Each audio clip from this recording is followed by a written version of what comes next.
উসমান বিন হাদি, যে নাম আমাদের হৃদয়ে প্রশ্ন জাগায়, বিবেককে নাড়া দেয় আর ঘুমন্ত আত্মাকে জাগিয়ে তোলে। তিনি কোনো রাজপ্রাসাদের উত্তরাধিকারী ছিলেন না ক্ষমতার সিংহাসনের মালিক, কিন্তু তিনি ছিলেন সত্যের সৈনিক, যার কণ্ঠে ছিল সাহস আর অন্তরে ছিল আল্লাহভীতি।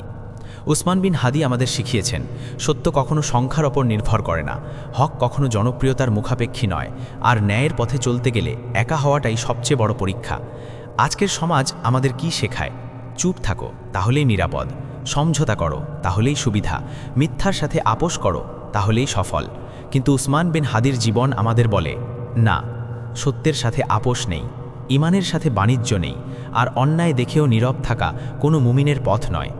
তিনি আমাদের শিখিয়েছেন, ইসলাম শুধু মসজিদের ভেতর সীমাবদ্ধ নয়, ইসলাম হলো ন্যায় বিচার, ইসলাম হলো আমানতদারি, ইসলাম হলো জুলুমের বিরুদ্ধে নৈতিক প্রতিবাদ। প্রিয় বন্ধুরা, যে জাতি তার আদর্শিক কণ্ঠস্বর হারায়, সে জাতি একদিন তার অস্তিত্বও হারায়। আজ আমাদের চারপাশে অন্যায় আছে, অসত্য আছে, নৈতিক অবক্ষয় আছে। প্রশ্ন হলো, আমরা কি শুধু দর্শক হয়ে থাকব, নাকি উসমান বিন হাদির মতো বলবো, আমি সত্যের পক্ষে থাকব, যদিও তাতে কষ্ট আসে, যদিও তাতে একা হতে হয়।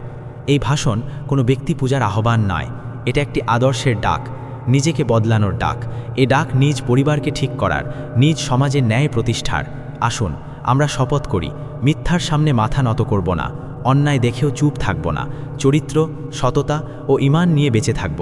কারণ ইতিহাস মনে রাখে না কে কত নীরব ছিল, ইতিহাস মনে রাখে কে সত্যের পক্ষে দাঁড়িয়েছিল। আল্লাহ আমাদের সেই সাহস দিন। আমিন। প্রিয় বন্ধুরা, আজ এ পর্যন্তই। কথা হবে আবার পরের কোনো টপিক নিয়ে।